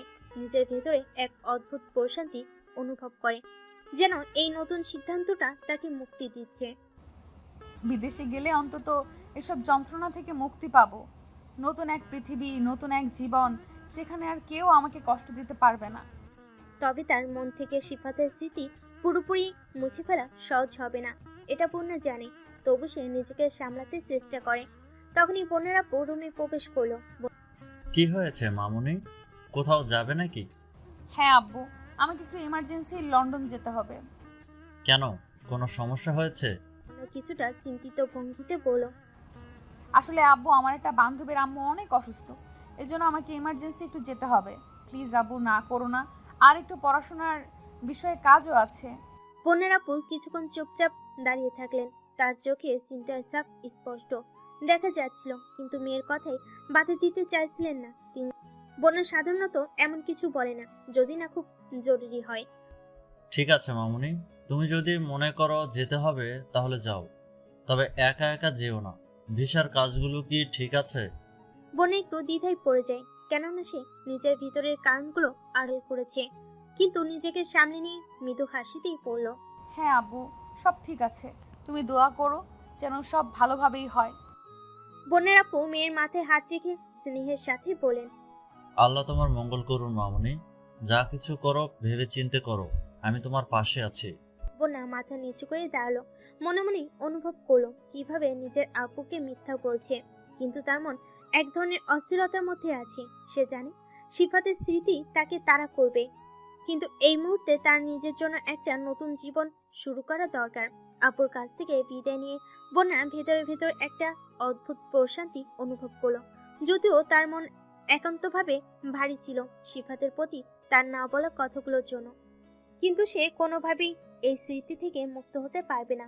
বোনা জানে যে সিফাতের জন্য তার মনে যা অনুভব করেছে চিরদিন তার ভেতরে গভীর ক্ষত হিসেবে থাকবে। তবু বিদেশ যাওয়ার সিদ্ধান্ত নেওয়া তার জন্য একমাত্র পথ। তার হৃদয়ে আশা, নতুন জায়গায় গিয়ে হয়তো সে তার জীবন আবার গুছিয়ে নিতে পারবে। সিফাতের প্রতি ভালোবাসা বন্যার মনে যেমন গভীর, তেমনি তার রাগ আর হতাশা তাকে নতুন করে চিন্তা করতে বাধ্য করেছে। সে জানে নিজের জন্যই তাকে এই কঠিন সিদ্ধান্ত নিতে হবে। বন্যা মনে মনে ভাবল। হয়তো একদিন সব কিছু বদলে যাবে। অন্যদিকে সিফাত তার নীল আকাশের পরীকে নিয়ে ভাবতেছে। সে যেন এই কয়দিনে একদম দিশাহারা হয়ে গেছে। কতবার সে নীল আকাশের পরিণামের আইডিতে ইনবক্স চেক করেছে, কিন্তু কোথাও তার চিহ্ন নেই। দিনে হাজার হাজার বার ইনবক্স চেক করা আর মেসেজ করা, এভাবে কেটে গেল অনেক দিন। এখন আর সিফাত আগের মতো নেই, সবসময় মনমরা হয়ে যেখানে সেখানে বসে থাকে। সিফাতের আম্মু এসব দেখে জিজ্ঞেস করলো, কি রে, কোনো সমস্যা হয়েছে নাকি? এই কয়েকদিন ধরে দেখছি মন খারাপ তোর। না আম্মু, তেমন কিছু হয়নি। আমার পেটে তুই হয়েছিস নাকি আমি তোর পেটে হয়েছি? আমাকে শিখাতে আসিস না। সিফাত আর কিছু বলার সাহস পেল না। সিফাতের আম্মু সিফাতকে সাহস দিয়ে বলল, বাবা ভয় পাস না, আমি আছি তো, আমাকে সবকিছু খুলে বল। সিফাতের আম্মুকে নীল আকাশের পরিষদে ঘটে যাওয়া সব ঘটনা খুলে বলল। সিফাতের আম্মু বলল, দেখ, কেউ দুষ্টুমি করতো, এখন আর ভালো লাগছে না, তাই আর দুষ্টুমি করছে না। না আম্মু, ও আমার সাথে দুষ্টামি করতে যাবে কেন? আমার মনে হয় ওর কোনো সমস্যা হয়েছে। ওর কোনো সমস্যা হয়নি। দেখ বাবা, তুই এমনিতেই অনেক সহজ সরল, হয়তো এইটা সুযোগ নিয়েছে, আর আমার মনে হয় ওইটা তোর কোনো বন্ধু হবে। না আম্মু, ওর বায়োডাটা দেখেছি, ওইটা একটা মেয়ে। তাহলে হয়তো তোর সাথে দুষ্টুমি করেছে, ভুলে যাও সব। আচ্ছা আম্মু। এভাবে সিফাতের জীবন কাটতে লাগলো। এখন আর ভার্সিটিতেও বন্যা নেই, তাকে আর কেউ অযথায় বিরক্ত করে না। তবে আগের কথা মনে হলে অটোমেটিক মুচকি হাসে সিফাত। আর নীল আকাশে পড়ি আসলে এটা কে, তার মনে অদ্ভুতভাবে জানার ইচ্ছা জাগে। মনে এক কোণে তার জন্য সুপ্ত ভালোবাসা জমিয়েছে সিফাত। প্রতিদিন সিফাত নীল আকাশের পরি নামের আইডিটা চেক করে, তাকে নিয়ে ভাবতে থাকে আসলেই কি তার সাথে মজা করেছে, নাকি সেও সিফাতের মতো তার মনে ভালোবাসার ঘর বুনেছে। একদিন হঠাৎ সিফাত দেখলো নীল আকাশে পরি অনলাইনে আসছে। সিফাত তড়িঘড়ি করে মেসেজ করলো। কেমন আছো তুমি? কোথায় ছিলে এতদিন? ভালো। কোথায় ছিলে? তোমার কি কোনো বিপদ হয়েছে? না, আমার কোনো বিপদ হয়নি। তুমি জানো তোমাকে আমি কত মেসেজ করেছি? না, আমি জানতেও চাই না, আর তুমি আমাকে কখনো মেসেজ করবে না। কিন্তু কেন? তোমার কি কোনো বিপদ হয়েছে? না, আমি কতবার বলবো আমার বিপদ হয়নি? আমাকে বলো তাহলে কি হয়েছে? আমি তোমাকে এত কিছু বলতে বাধ্য নই। তুমি জানো এতদিন তুমি অনলাইনে আসোনি, আমি তোমার জন্য কত কষ্ট পেয়েছি। প্রতিদিন তোমাকে নিয়ে ভেবেছি, চিন্তা করেছি। তুমি আমার মাথা থেকে কখনোই বের হওনি। আমি তোমার জন্য কতটা ব্যথা সয়েছি। সিফাত, এইসব ছেলে মানুষই কথা বলে লাভ নেই। তুমি যা ভাবছো আমি সেভাবে কিছুই অনুভব করিনি। তুমি কি একবারও ভাবনি? তাহলে এতদিন কেন আমাকে দূরে সরিয়ে রাখলে? তোমার কি আমার জন্য একটু অনুভূতি নেই? অনুভূতি? আমি তোমার সাথে এতদিন শুধু মজা করেছিলাম সিফাত। তোমার সাথে দুষ্টুমি করাই আমার উদ্দেশ্য ছিল। তুমি এতটা সিরিয়াস কেন হয়ে গেলে? দুষ্টামি? আমার জীবনের এত বড় একটা অংশ তুমি শুধুই মজার জন্য নিয়েছিলে? তাহলে আমার জীবনে এসেছিলে কেন? তোমার সাথে শুধু সময় কাটানোর জন্য আর মজা করার জন্য এসেছিলাম। সত্যি বলতে তোমার মতো ছেলেদের সাথে এমন মজা করাই যায়, কিন্তু সিরিয়াস কিছু না। তুমি এমনভাবে আমার সাথে খেললে। আমি তো তোমাকে সত্যি ভালোবেসেছি। তোমার জন্য রাতগুলো কেটেছে চিন্তায়। আর তুমি সেটা দুষ্টামি ভেবেছ? তুমি যখন অনলাইনে আসতে না, মনে মনে তোমার খোঁজ নিতাম, তুমি ভালো আছো কিনা সে চিন্তায় পাগল হয়ে যেতাম। অথচ তুমি সব কিছুই দুষ্টামি, আমার সাথে দুষ্টামি করেছো। হ্যাঁ সিফাত, তোমার মতো ছেলেদের নিয়ে মজা করতেই ভালো লাগে। তুমি এতটা সিরিয়াস হওয়ার কোনো দরকার ছিল না। তাহলে আমি সব ভুল বুঝেছিলাম। আমার জীবনে তুমি শুধুই দুষ্টামি ছিলে। সিফাত বিছানার এক কোণে বসে চোখের পানি মুছতেছে আর ভাবতেছে তার মায়ের কথাই তাহলে সত্য হলো। তার সাথে শুধুমাত্র মজা করলো সে। সিফাত ফোনটা বন্ধ করে পাশে রাখলো, ঘুমানোর চেষ্টা করলো, কিন্তু ঘুম আসছে না সিফাতের। নীল আকাশের পরীর অপমানের পর সিফাত মনের গভীরে ডুবে যায়। তার পুরনো স্মৃতি মনে পড়ে। সে বোনের কথা মনে করে, যাকে সে সবসময় অপমান করেছিল, যাকে সে একসময় ভুল বুঝেছিল আর নিঃস্বার্থভাবে ভালোবেসেছিল। বন্যা।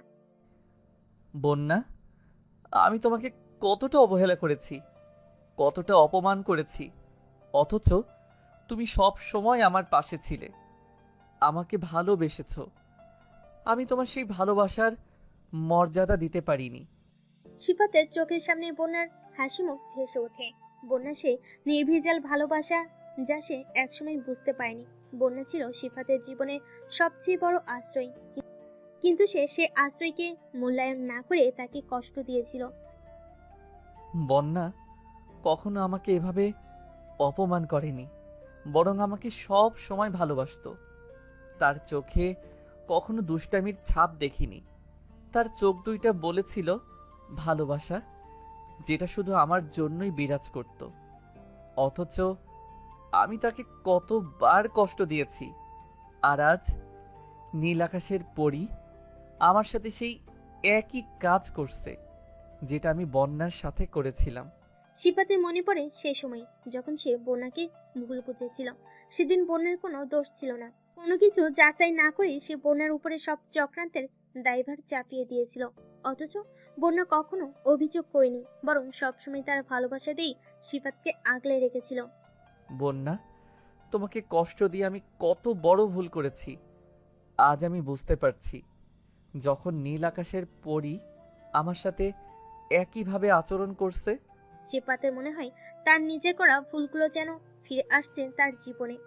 বন্যাকে যে অপমান সে একসময় করেছিল, আজ সে নিজে সেই অপমানের শিকার।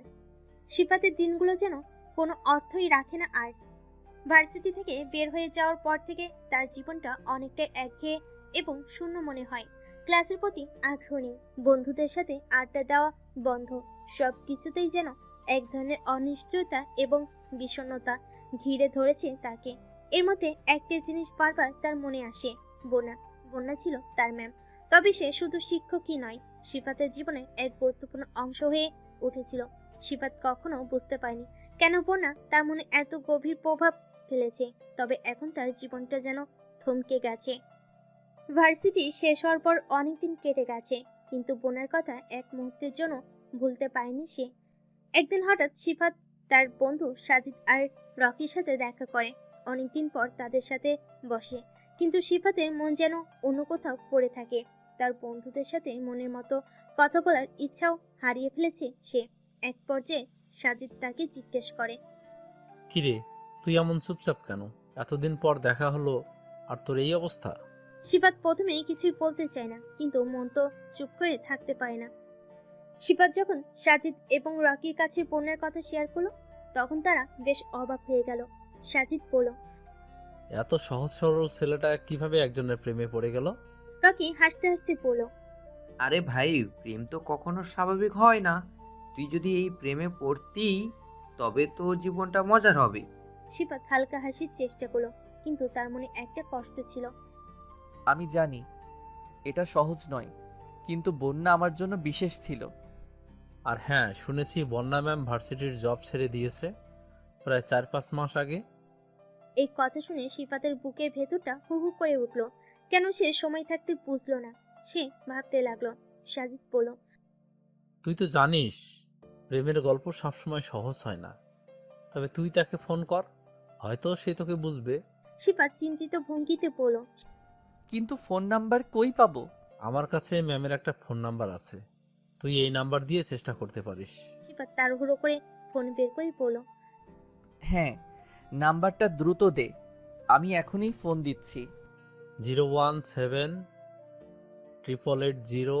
সিফাতের ঠোঁটের কোণে একটা মিষ্টি হাসি ফুটলো। সিফাত খুশিতে আত্মহারা হয়ে ফোন দিল ওই নাম্বারে, কিন্তু নাম্বারটি বন্ধ দেখালো। আবার দুঃখের ছায়া নেমে আসলো সিফাতের মুখে। বন্ধুদের দিকে তাকিয়ে বলল, নাম্বার তো বন্ধ, অন্য কোনো নাম্বার আছে? না, ম্যামের এই নাম্বারটা আমার কাছে আছে, এইটা ছাড়া আর কোনো নাম্বার আমার কাছে নাই। রকি বলল, তুমি কি জানো সিফাত, প্রেম কখনো থামতে জানে না, তাই তুমি তার জন্য অপেক্ষা করো। সিফাতের মনটা একটু উজ্জীবিত হলো। বন্ধুরা তার পাশে দাঁড়িয়ে থাকায় সে বুঝতে পারে তার অনুভূতি একা নয়। সে ভাবতে থাকে, যেভাবেই হোক সে বোনাকে তার অনুভূতি জানাবে।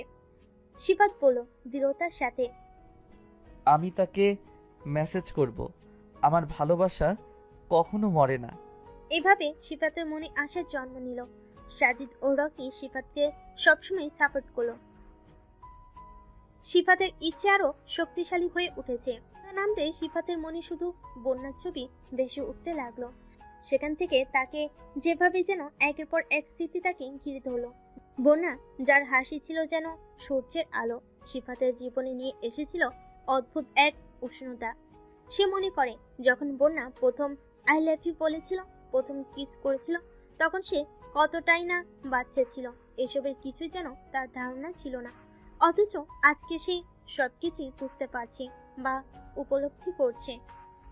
সিফাত বারবার ভাবছে কিভাবে সে তার কাছে পৌঁছাতে পারবে। বন্ধু সাজিদ এবং রকি যখন বলেছিল যে বন্যা ভার্সিটি থেকে জব ছেড়ে দিয়েছে, তখন তার হৃদয় একেবারেই ভেঙে গিয়েছিল।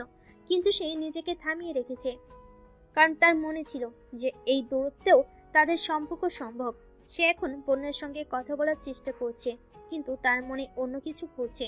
সে জানে সিম চেঞ্জ হলে বন্যাকে ফোন দেওয়ার সুযোগ নেই, তবে সে মেসেজ করার চেষ্টা চালাচ্ছে।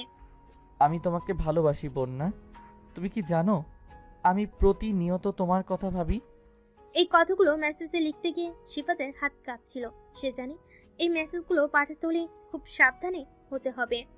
সন্ধ্যার অন্ধকারে যখন চারপাশে সবাই ঘুমাচ্ছে, তখন সিফাত একাকীভাবে বন্যার স্মৃতিতে ডুবে থাকে। বন্যা, তুমি কোথায়? আমার হৃদয়ে তোমার জন্য যে জায়গা আছে তা কখনো পূর্ণ হবে না। তুমি ফিরলে সব কিছু আবার নতুন করে শুরু হবে। বন্যা না ফেরার প্রশ্নটা সিফাতের মনে চেপে বসে। সে জানে তাদের মধ্যে কিছু ছিল, কিন্তু এখন সব যেন শেষ। এই অন্ধকার রাতে সিফাতের হৃদয়ে একটাই চিৎকার, বন্যা, আমি তোমাকে আবার চাই। দেখতে দেখতে 4 বছর কেটে গেল। এখন অনেক বড় হয়েছে সিফাত, তবে বোনের কথা সে এখনো ভুলতে পারেনি। সিফাত ভার্সিটি লাইফ শেষ করে এখন বাবার বিজনেসে জয়েন করেছে। সারাদিন কাজ করে আর রাত হলেই বোনের কথা মনে করে। বোনের স্মৃতি ধরে এখনো আঁকড়ে আছে সিফাত। তবে এত বছরে কেউ জানে না সিফাত ও বোনের বিয়ের কথা। সিফাত নিজেও জানে না বোনা এখন কেমন আছে, কি করছে বা কোথায় আছে। সিফাত এই 4 বছরে অনেক খোঁজ নিয়েছে, কিন্তু কোথাও বোনার চিহ্নটুকু পায়নি। সিফাত দিনের বেলায় পরিবারের সাথে হাসি খুশি থাকলেও রাতের আধারে সে যেন নিজেকে আর সামলাতে পায় না। এখনো প্রতিনিয়ত মেসেজ করে বোনাকে। সিফাত একদিন শপিং মলে গিয়ে একটু বিরক্ত লাগছিল। অনেক দোকান ঘুরে দেখছিল, কিন্তু কিছুতেই মনের শান্তি পাচ্ছিল না। হঠাৎ সামনে একদম কাছেই বোনা। সাদা টপস আর জিন্সে সে অসাধারণ লাগছিল।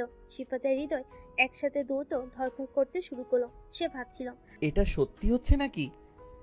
আমি কি সত্যি বন্যাকে দেখছি? তার মনে হচ্ছিল এই সুযোগটা হাতছাড়া করা যাবে না। সে সাহস করে এগোতে চাইল, কিন্তু ঠিক তখনই বন্যা পাশে একটি দোকানে ঢুকে গেল। সিফাত কিছুই বুঝে উঠতে পারল না। তার মধ্যে এক ধরনের হতাশা কাজ করতে লাগলো। মনে হচ্ছিল যেন সমস্ত কিছুর মধ্যে বন্যা সরে যাচ্ছে। কিছুক্ষণের জন্য মনে হচ্ছিল তার সব ইচ্ছে, সব আকাঙ্ক্ষা যেন ভেঙে যাচ্ছে। সে গভীর নিঃশ্বাস নিয়ে ভাবতে লাগলো। এটি তো সুযোগ, আমি তাকে কথা বলতে বলবো। কিন্তু যখন সে দোকানের ভিতর এগুতে লাগলো, বন্যা তখনই তার দৃশ্যপট থেকে সম্পূর্ণ হারিয়ে যায়। সিফাত বুঝতে পারছিল না কিভাবে আবার তার সামনে আসবে। হৃদয়ের মধ্যে তীব্র এক আশা আর দুঃখ বয়ে যাচ্ছিল, আর সে নিজেকে প্রশ্ন করতে লাগলো। এভাবে তো হবে না। সিফাত সেদিন হতাশা মনে বাসে ফিরে আসে। অন্যদিকে বন্যা বাসে ফিরে এসে এক ধরনের অস্বস্তি অনুভব করছিল। কেন সিফাত তার সামনে এলো? তার মনে হচ্ছিল সিফাতের মুখোমুখি হওয়ার মধ্যে যেন তার ভেতরকার সব কষ্ট আবার উন্মোচিত হচ্ছে। সে চায় না সিফাত তাকে আবার ঘৃণার চোখে দেখুক। এটা সহ্য করা তার পক্ষে একদমই অসম্ভব। বন্যা তার পুরাতন সিমটা ফোনে ঢুকে একটু নস্টালজিক হয়ে পড়ে। সিফাত তাকে এই পর্যন্ত অনেক মেসেজ করেছে। কিছু মেসেজ ছিল এরকম। প্রথমে আমি তোমাকে ভুল বুঝেছিলাম, কিন্তু এখন মনে হচ্ছে তোমার প্রতি আমার অনুভূতিগুলো শুধু বেড়ে চলেছে। আমি চাই তোমার সাথে আরও বেশি সময় কাটাতে, কারণ তুমি আমার জন্য অনেক গুরুত্বপূর্ণ। আমি জানি আমাদের মাঝে কিছু ভুল বোঝাবুঝি হয়েছিল, কিন্তু আমি তোমার কাছে ফিরতে চাই। আমার হৃদয়ে তোমার জন্য একটি বিশেষ স্থান আছে, এবং আমি চাই সেটি যেন কখনো ফাঁকা না থাকে। যতদূর যাই তোমার চিন্তা সবসময় আমাকে অনুসরণ করে। তুমি আমার জীবন, আমার প্রেম। প্রতি রাতে যখন আমি ঘুমাতে যাই তোমার কথা ভাবি। তুমি আমার স্বপ্নের রাজকুমারী। তুমি কি জানো তোমার অনুপস্থিতি আমার জন্য কতটা কষ্টকর? এত অপেক্ষা করিয়ে কোথায় চলে গেলে তুমি? আমার প্রতীক্ষার মাঝে তোমার অভাব অনুভব করছি। এতদিন পরেও আমি তোমাকে খুঁজছি। তুমি কি ফেরত আসবে? আমি না হয় ভুল বুঝেছিলাম, পাশে থেকে আমাকে সংশোধন করে নিতে। কেন চলে গেলে আমাকে ছেড়ে? আমার ভেতরে ভালোবাসা না জাগিয়ে কেন হারিয়ে গেলে এই সহজ সরল ছেলের প্রেমে পড়ে? এই ছেলেটাকে যদি নিজের মনের মতো করে নিতে না পারবে, কেন আসছিলে আমার জীবনে? বন্যা এসব মেসেজ পড়ে মুচকি হাসে। সে বুঝতে পারছে সিফাত তাকে অবশেষে ভালোবেসে ফেলেছে। অপর পাশে সিফাত প্রতিদিনের মতো আজকেও বোনাকে মেসেজ করলো। আজকে তোমাকে দেখলাম, একদম পরীর মতো দেখতে লাগছিল আমার মিষ্টি বউটাকে। বউ বললাম দেখে আবার রাগ করো না। আমার সাথে তো তোমার বিয়ে হয়েছেই, তাই না? হোক সেটা গোপনে, বিয়ে তো বিয়েই। বোনা মেসেজটা পড়ে মুচকি হাসলো। এদিকে সিফাতের আজ হঠাৎ মনে হলো বোনাকে ফোন করবে সে। সে জানে প্রতিদিনের মতো আজকেও ফোন বন্ধ দেখাবে। তারপরও হতাশ মনে ফোন করলো সিফাত। ফোন ঢুকছে দেখে সে খুশিতে আত্মহারা হয়ে পড়লো। কয়েকবার ফোন বাজলো, কিন্তু কেউ ফোন তুললো না। এভাবে আরো কয়েকবার ফোন দিল সিফাত। অবশেষে ফোন রিসিভ হলো। হ্যালো, আসসালামু আলাইকুম। ওয়ালাইকুম সালাম। সিফাত খুশিতে দিশেহারা হয়ে গেল। কি বলবে সে যেন খুঁজে পাচ্ছে না। এই মুহূর্তে তার ডিকশনারিতে সব শব্দ হারিয়ে গেছে। অপর পাশে বন্যা হ্যালো হ্যালো বলেই যাচ্ছে, আর সিফাত খুশিতে আত্মহারা। সিফাত একটু শান্ত হয়ে বলল। কেমন আছো তুমি? কে বলছেন আপনি? বোনা এমন একটা ভাব নিল যেন সে বুঝতে পারেনি এইটা সিফাত। আরে আমি সিফাত, মোস্তাফিজুর রহমান সিফাত, আপনার বিয়ে করা বর। কোন সিফাত? আমি সিফাত নামের কাউকে চিনি না। সিফাত দুঃখ ভরা ক্লান্তে বলল। প্লিজ মজা করো না, আমি তোমাকে অনেক ভালোবাসি। তোমাকে আমি এই 4 বছরে অনেক জায়গায় খুঁজেছি, কিন্তু আমি কোথাও পাইনি। তোমাকে অনেকবার ফোন দিয়েছি, কিন্তু ফোন বন্ধ দেখায়।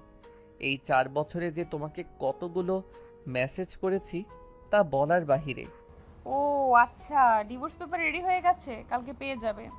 প্লিজ এমনটা বলিও না। বোনা এতক্ষণ ধরে লক্ষ্য করেনি সিফাত তাকে তুমি করে কথা বলছে, কিন্তু যখন বুঝতে পারলো তখন মুচকি হাসলো বোনা। আচ্ছা, কালকে ভার্সিটির মাঠে বিকেল 4টায় দেখা করো, ওখানে হবে বাকি কথা। এই কথা বলে ফোন কেটে দিল বোনা। সিফাত অনেক কষ্ট পেয়েছে এই 4 বছরে। সে বোনাকে অনেক খুঁজেছে, কিন্তু সে কোথাও খুঁজে পায়নি। আর এখন যখন পেল তখন হারাতে হবে, এসব ভাবলেই তার বেঁচে থাকার ইচ্ছাটা মরে যাচ্ছে। সিফাত সিদ্ধান্ত নিল যদি বোনা থাকে সত্যি সত্যি ডিভোর্স দিয়ে দেয়। কালকে যদি বোনাকে সে কিছু বোঝাতে না পারে তাহলে বোনার সামনে বিষ পান করে মারা যাবে। কি লাভ এই জীবন রেখে? ভাবতে ভাবতে ঘুমিয়ে গেল সিফাত। পরের দিন বোনা আজ নীল শাড়িতে একটি বিশেষ আবেদন নিয়ে সাজলো। তার শাড়ির সূক্ষ্ম ডিজাইনগুলো যেন একে অপরকে আলিঙ্গন করছে এবং সেগুলো তার শরীরে ভাঁজে ভাঁজে ঝলমল করছে। নীল রঙের শাড়ির সাথে মিল রেখে সে একটি সাদা ব্লাউজ পরেছে, যা তার কোমল ত্বককে আরো উজ্জ্বল করে তুলেছে। তার চুলগুলো একটি সুন্দর পনিটেল করে বাঁধা, কিন্তু কিছু মুক্ত নখ তার গালে পড়ে আছে, যা তার মুখ ওপরের একটি নরম কোমলতা নিয়ে এসেছে। বোনের মুখে একটু হালকা মেকআপ, যা তার চেহারাকে আরো আকর্ষণীয় করে তুলেছে। তার ঠোঁটে একটি হালকা গোলাপি রং, যে সে আজ একটি বিশেষ মুহূর্তের অপেক্ষায় রয়েছে। বন্যার চেহারা আজ সত্যি মনোমুগ্ধকর। তার আত্মবিশ্বাসী হেঁটে যাওয়া এবং উজ্জ্বল হাসি যেন সিফাতের সাথে দেখা করার আগে সে তার প্রেমের অনুভূতি প্রকাশ করে দিচ্ছে। আজকের সাজের মাধ্যমে সে সিফাতের প্রতি তার গভীর অনুভূতি আর ভালোবাসার একটি ছোট্ট ইঙ্গিত দিচ্ছে। ভার্সিটির ক্যাম্পাসে বসে সিফাত অপেক্ষা করছে পূর্ণার জন্য। সিফাত একটি সাদা শার্ট পরেছে, যা তার গায়ের রঙকে আরো উজ্জ্বল করে তুলেছে। শার্টের সাথে একটি নীল জিন্স প্যান্ট পরেছে, যা তার লুককে আভিজাত্যময় করেছে। তার চুলগুলো নেটলি স্টাইলড এবং কিছুটা ছোট রাখা, কিন্তু সিফাতের চোখে মুখে আতঙ্ক ও ভয়। সাথে একটি সাদা ঘড়ি রয়েছে, যা তার হাতের দিকে আলো ঝলমল করছে, আর ছোট্ট একটা বিশেষ শিশি। যদি বন্যা তাকে সত্যি সত্যি ডিভোর্স দিয়ে চলে যায়, তখন সে এটা পান করে মারা যাবে। সিফাতের অপেক্ষার প্রহর ঘনীভূত হচ্ছে। হঠাৎ করে ক্যাম্পাসের দূর থেকে একটি পরিচিত ছায়া সামনে আসতে শুরু করে। সেটি ধীরে ধীরে স্পষ্ট হতে থাকে। নীল শাড়িতে সেজে ওঠা বন্যা তার পা চলার সঙ্গে সঙ্গে যেন চারপাশে এক ধরনের কোমলতা ছড়িয়ে পড়ে। বোনের মুখে একটি মৃদু হাসি, তবে সিফাতের দিকে চোখ পড়লে তা দ্রুত ভেঙে যায়। তার চোখের উজ্জ্বলতায় একটা আতঙ্ক এবং সংকোচ দেখা যায়। সিফাতের হৃদয়ে রক্তের চাপ বাড়তে থাকে, মনে হচ্ছে সময় থেমে গেছে। বনে এসে সিফাতের সামনে দাঁড়ালো। সাদা শার্ট পরা সিফাতের আতঙ্কিত মুখোপরি দেখে তার চোখে কৌতূহল এবং কিছুটা দয় স্পষ্ট। সে জানে আজকের কথাবার্তার জন্য প্রস্তুতি নিতে হবে। এতদিন কোথায় ছিলে তুমি? সিফাত গম্ভীর স্বরে বলল। বন্যা, আমি তোমাকে খুঁজতে খুঁজতে ক্লান্ত হয়ে গেছি। এই 4 বছরে আমি তোমাকে অনেকবার মিস করেছি। বন্যা কিছুটা সংকোচে পড়ে গেল, কিন্তু তার মুখের উপর কিছুটা রক্ষণশীল। আমি জানি সিফাত, তবে আমাদের কিছু আলোচনা করতে হবে। সিফাত মনে মনে প্রস্তুতি নিল, কিন্তু সে জানে আজ তাদের সম্পর্কের ভবিষ্যৎ নির্ধারণের সময় এসেছে। বন্যা ধীরে ধীরে সিফাতের সামনে দাঁড়িয়ে এক নিঃশ্বাসে বলল। আমার কাছে একটা সিদ্ধান্ত এসেছে। আমি ভাবছি আমাদের সম্পর্ককে শেষ করে দেওয়া উচিত। সিফাতের চোখে আতঙ্ক আর অবিশ্বাসের ছাপ। সে জানে এই কথাগুলো শুনতে চাইছে না, কিন্তু তা শুনতে হলো। তার হৃদয়টা যেন চূর্ণ বিচ্ছিন্ন হয়ে গেল। কিন্তু কেন বন্যা? তুমি তো আমার জীবনের অংশ। আমি তোমাকে ছাড়া ভাবতেই পারি না। মনে একটু নিচে তাকালো, তারপর বলল। তুমি জানো আমাদের বিপদ অনেক বদলে গেছে। আমি বিদেশ চলে গেছি, আর তুমি তুমি তো প্রথম থেকেই আমাদের সম্পর্কটা এভাবে চাওনি। তুমি তো প্রথমেই আমাকে ডিভোর্স দিতে চাইছিলা, তাহলে এখন কেন এমন করছো? তুমি কি জানো আমি প্রতিদিন তোমাকে খুঁজেছি? যখন তুমি ফোন বন্ধ রেখেছিলে আমি তখন তোমাকে দিনের পর দিন হাজার হাজার মেসেজ করতাম। প্লিজ তুমি আমার সাথে এখন এমন করো না। বন্যা কিছুক্ষণ নীরব থাকে, তারপর বলল, আমি চেষ্টা করেছি, কিন্তু কিছু জিনিস ঠিক হয় না। আমি চাই তুমি সুখী হও। আমি কখনো তোমাকে ভুলতে পারবো না। সিফাত তার কাঁধে হাত রাখলো। কিন্তু আমার সুখ তোমার সঙ্গে। আমরা সবকিছু কাটিয়ে উঠতে পারি, শুধু আমাদের একে অপরকে দরকার। বন্যা সিফাতের চোখের দিকে তাকে গভীর একটি নিঃশ্বাস পেল। সিফাত, আমি জানি তুমি আমাকে ভালোবাসো, কিন্তু আমাদের সম্পর্কটি আর আগের মতো নেই। আমি জানি তুমি এখনো আমার জন্য অপেক্ষা করছো, কিন্তু আমি তোমাকে এখন সঠিকভাবে ভালোবাসতে পারবো না। আমাদের পক্ষে আলাদা হওয়া ভালো। সিফাতের চোখে একটানা জল এসে গেল। তুমি কি মনে করো আমি তোমাকে এত সহজে ছাড়তে পারবো? বন্যা তার কণ্ঠে সহানুভূতি নিয়ে বলল, না না, আমি জানি এটা কঠিন, কিন্তু তুমি জীবনে এগিয়ে যাওয়ার জন্য শক্তিশালী। আমি চাই তুমি নতুন করে শুরু করো। সিফাত তখন তার প্যান্টের পকেট থেকে বিশেষ শিশিটা বের করে বলল, তুমি আমাকে ডিভোর্সের কথা বললে, আমি এটা খেয়ে নেব। আমার জীবন থেকে তুমি যদি এভাবে চলে যাও আমি আর বাঁচতে চাই না। বন্যা অবাক হয়ে সিফাতের দিকে তাকায়। এটা কি বলছো? তুমি কি মজা করছো? এমন কিছু বলো না। এটা মজা নয় বন্যা, আমি তোমাকে ভালোবাসি। তোমাকে ছাড়া আমি বাঁচতে পারবো না। বন্যা তার কথার আবেগপূর্ণ হয়ে গেল। সিফাত, আমি চাই তুমি ভালো থেকো। আমি চাই তোমার জীবনে সুখ আসুক। সিফাত মাথা নিচু করে বিশেষ শিশিটা হাতে ধরে রেখেছে। তুমি যদি সত্যি আমার জন্য চিন্তা করো তবে আমার হাতে বাঁচানোর সুযোগ দাও। সিফাত, আমি চাই তুমি সুখী হও, কিন্তু এইভাবে নয়। আমি চাই তুমি নিজের জন্য বাঁচো। আমি তোমার সাথে থাকলেই সুখী হব। তুমি যদি সত্যি আমার জন্য কিছু করো তবে আমাকে আরেকটা সুযোগ দাও। আমাদের ভালোবাসার শেষটা এভাবে হতে পারে না। সিফাত, আমি তোমাকে বুঝতে পারি। আমি জানি তুমি আমাকে ভালোবাসো, কিন্তু আমাদের জীবন এত সহজ নয়। তুমি তো জানো আমি চাই না তুমি এমন পরিস্থিতিতে পড়ো। সিফাতের গলা ভারী হয়ে গেল। সে ধীরে ধীরে বলল, আমাদের ভালোবাসা সহজ নয় সেটা আমি জানি, কিন্তু এটা এমনভাবে শেষ হতে পারে না বন্যা। আমি তোমার সাথে আবার সব শুরু করতে চাই। বন্যা চুপচাপ দাঁড়িয়ে রইল। সে বুঝতে পারলো সিফাত তাকে সত্যি হারাতে চায় না। কিছুক্ষণ পর বন্যা গভীর শ্বাস নিয়ে বলল, আচ্ছা সিফাত, আর একটা সুযোগ দাও, তবে এটাই শেষ। কিন্তু মনে রেখো, আমাদের সম্পর্ককে ঠিক রাখতে হলে দুজনেরই অনেক কিছু করতে হবে। সিফাতের চোখে আনন্দের ঝলক দেখা গেল। সে ধীরে ধীরে বিশেষ শিশিটা সরিয়ে ফেলে বলল, তুমি যা চাও আমি সব কিছু করতে রাজি, শুধু তুমি আমার সাথে থাকো। বন্যা হঠাৎ হাসলো, একটু মজার মিশ্রিত কণ্ঠে বলল, আমি জানতাম তুমি আমাকে ভালোবাসো সিফাত, কিন্তু তুমি আমাকে এতটা ভালোবেসে ফেলেছো সেটা আমি বুঝতে পারিনি। এই জন্য তোমাকে একটু পরীক্ষা করলাম। সিফাত বিস্মিত হয়ে তাকিয়ে রইল। কিছু না বুঝে প্রশ্ন করলো। বন্যা তুমি কি বলতে চাইছো বন্যা? তার দিকে চোখ মিটমিট করে বলল, এই পুরো নাটকটা আমার তৈরি। এতক্ষণ যা করলাম সেটা সম্পূর্ণ নাটক ছিল, আর ওই নীল আকাশের পরি আইডিটাও আমারই ছিল। সিফাত চমকে উঠল। তুমি সবকিছু জানো? বন্যা মাথা নাড়ল। হ্যাঁ সিফাত, তোমাকে ফিরে পেতে আমি এই সব কিছু করেছি। আমি চেয়েছি তুমি নিজেই বুঝতে পারো তুমি আমাকে কতটা ভালোবাসো। সিফাত হতবাক হয়ে বন্যার দিকে তাকিয়ে রইল। তার হৃদয়ে এক অদ্ভুত প্রশান্তি নেমে এলো। সে ধীরে ধীরে হাসলো এবং বলল, তাহলে তুমি পুরোটা সময় আমাকে নিয়ে খেলা খেলছিলে? বন্যা হেসে বলল, না, খেলা না, তোমাকে পরীক্ষায় ফেলেছিলাম, আর তুমি সফল হয়েছো সিফাত। সিফাতের চোখে আনন্দের ঝলক ফুটে উঠল। সে হেসে বলল, তাহলে এই পরীক্ষা শেষ, এবার আমাদের নতুন জীবনের শুরুটা করি। এভাবেই তাদের সম্পর্কের এই গুরুত্বপূর্ণ পর্বটি শেষ হয়, যেখানে ভুল বোঝাবুঝি এবং নাটকীয়তার পরও ভালোবাসায় জয়ী হয়।